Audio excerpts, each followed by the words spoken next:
ராமா, சொப்பனத்தில் தானே தன்னா தன் ஆத்மாவை வெகுவிதமாக பலவாறாக மனுஷியர் முதலிய வேற்றுமையுடன் தோற்றுவிப்பது போல, நான் சொன்ன எக்ஸாம்பிள் தான் திருப்பி அவர் சொல்றாரு. சொப்பனத்துல தானே தன்னையும் பலவாறு அனைத்தும் வேற்றுமையுடன் தோற்றுவிப்பது போல பரச்சித்தான பரமேஸ்வரியும்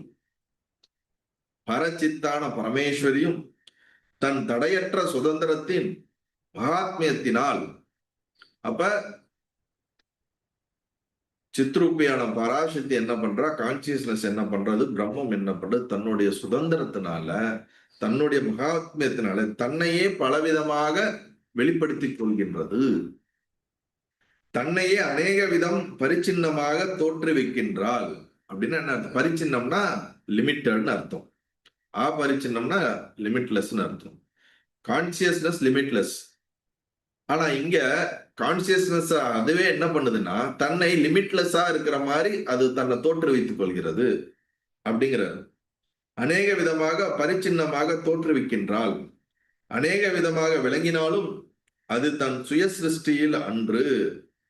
இங்கதான் முக்கியமான இந்த விஷயத்தெல்லாம் புரிஞ்சுக்கிறதுக்கே பெரிய ஒரு இது.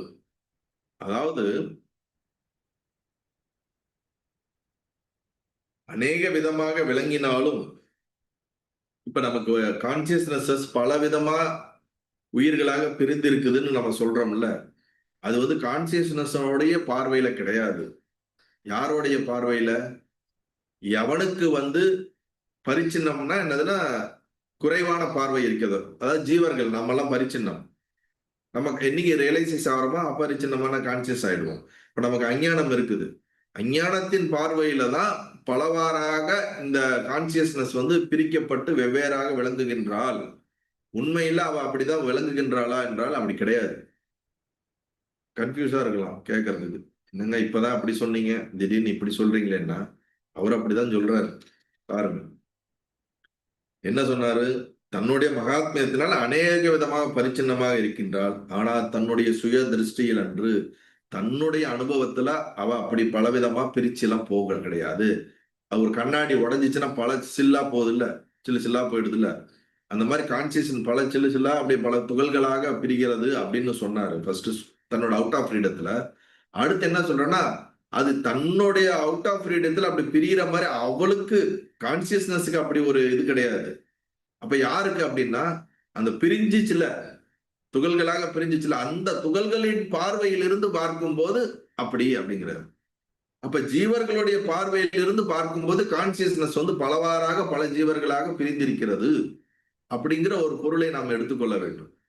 திருப்பி திருப்பி படிங்க, அப்பதான் புரியும். பரிச்சின்னமானவர்களுடைய திருஷ்டியிலேயே அங்கனம் தோன்றுகிறாள். அப்படின்னா என்னது? பரிச்சின்னமானவர்களுடைய திருஷ்டி அப்படின்னா ஜீவர்களுடைய மனிதர்களுடைய பார்வையில், அறிவு பார்வையில். ஏன்னா நமக்கு அஞ்ஞானம் இருக்குது.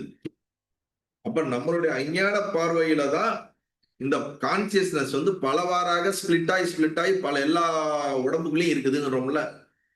உங்க உடம்புல கான்சியஸ் இருக்கு, என் உடம்புல கான்சியஸ் இருக்கு, எல்லா இடத்துலயும் கான்சியஸ்னஸ் இருக்கு, எல்லாமே கான்சியஸ் பிரிஞ்சு இருக்குன்றோம்ல. இதெல்லாம் நம்மளுடைய ஜீவனுடைய பார்வையில தானே தவிர ஆஸ் அ கான்சியஸ்னஸ் வந்து அந்த மாதிரி எங்கேயும் பிரிவே இல்லை. அவளாதான் இருக்கிறா, எங்குமா இருக்கா அப்படிங்கறத சொல்ல வராது. தன் தன் சுய திருஷ்டியில் பூரணமாத்மாவாகவும் பூரண ஆத்ம ரூபிணியாகவே பராச்சித்திருக்கின்றாள். சோ ஆஸ் அ கம்ப்ளீட் பூரணமாக கான்சியஸ்னஸ் தன்னுடைய சுய அனுபவத்துல திருஷ்டியில இருக்குது. இந்திரஜாலக்காரன் ஏகனாக இருந்தும் தன்னையே பலவாறாக பார்ப்போருக்கு காண்பித்து தன் சுய திருஷ்டியில் விகாரமின்றி தானாக இருப்பது போல பறையான சித்தும் சுத்தமான ஏகரூபமாக விளங்கி இருந்தும் தன் மாயையினால் பரிச்சின்னம் அடைந்த ஜீவர்கள் திருஷ்டியில் அநேக விதமாக பரிச்சின்னமாகின்றாள். ஒரு உதாரணத்தை இங்க கொடுக்குறாங்க. இந்திரஜாலக்காரன் மேஜிஷியன் என்ன பண்றான்? தான் ஒரு இடத்துல நிக்கிறான், ஆனா பல இடங்கள்ல இருக்கிற மாதிரி ஒரு மேஜிக் காட்டுறான். ஆனா பல இடங்கள்ல இருக்கிற மாதிரி அவன் மேஜிக் காட்டும் போது பல விதமான தோற்றம் இருக்குதுங்கிறது பாக்குறவங்களுக்கு தான் இருக்குது. அவனுக்கு தெரியும் நான் எங்க இருக்கிறேன்னு அவனுக்கு தெரியும். எந்த இடத்துல என்னோட பொசிஷன் நான் எங்க இருக்கிறேன்னு அவனுக்கு தெரியும். மத்த எதெல்லாம் பொய்யான உருவம்னு அவனுக்கு தெரியும். நான் பாக்குறவங்களுக்கு தெரியாது இல்ல. பாக்குறவங்களுக்கு ஒருத்தன் அஞ்சா மாறிட்டான்பா அப்படின்னு நினைப்போம். ஆனா அந்த ஒருத்தன் உண்மையான ஒருத்தன் எங்க இருக்கிறான்னு அவனுக்கு மட்டும் தான் தெரியும், எது பொய்யானதுன்னு அவனுக்கு தெரியும்.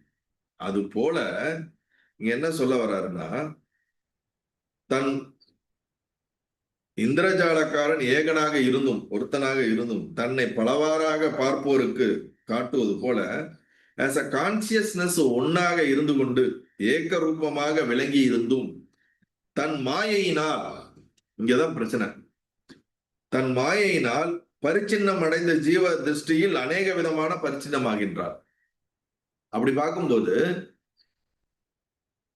மாயைங்கிற இவன் எப்படி இந்த மேஜிஷியன் வந்து ஒரு டெக்னிக்கை பயன்படுத்துறான். அந்த டெக்னிக்கிங்னால நாளா காட்டுறான் அவனை. டெக்னிக் இல்லாட்டி அவன் ஒருத்தனா தானே இருப்பான். அப்ப இந்த கான்சியஸ்னஸ் வந்து அவுட் ஆஃப் மை ஃப்ரீடத்துல இந்த மாயையோட சேர்ந்து அது என்ன பண்ணுது, பலவிதமாக ஒரு தோற்றத்தை ஏற்படுத்துகிறது. அதனால ஜீவர்களுடைய பார்வையிலிருந்து அனைத்தும் வெவ்வேறாக தெரிகிறது அப்படிங்கிறார். மாயையின் பரிச்சின்னம் அடைந்த ஜீவர்கள் திருஷ்டியில், ஜீவர்களின் திருஷ்டியில் அநேக விதமாக பரிச்சின்னமாகின்றால்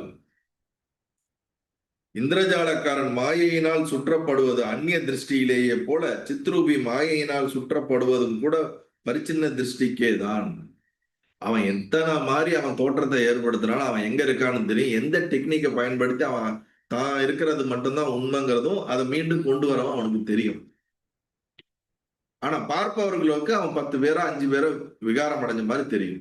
அது போல இங்க வந்து ஜீவர்களுடைய பார்வையில தான் கான்சியஸ்னஸ் பல கான்சியஸ்னஸ் ஆக இருக்குது. நம்ம சொல்றோம்ல individual consciousness, cosmic consciousness, collective consciousness, இந்த மாதிரி பல கான்சியஸ்னஸ் பேசிட்டு இருக்கோம்.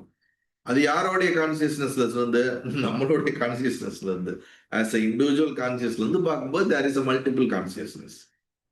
பட் இந்த அப்சல்யூட் கான்சியஸ்னஸ்ல இருந்து பார்க்கும்போது there is only consciousness exist, there is no more, never multiple consciousness.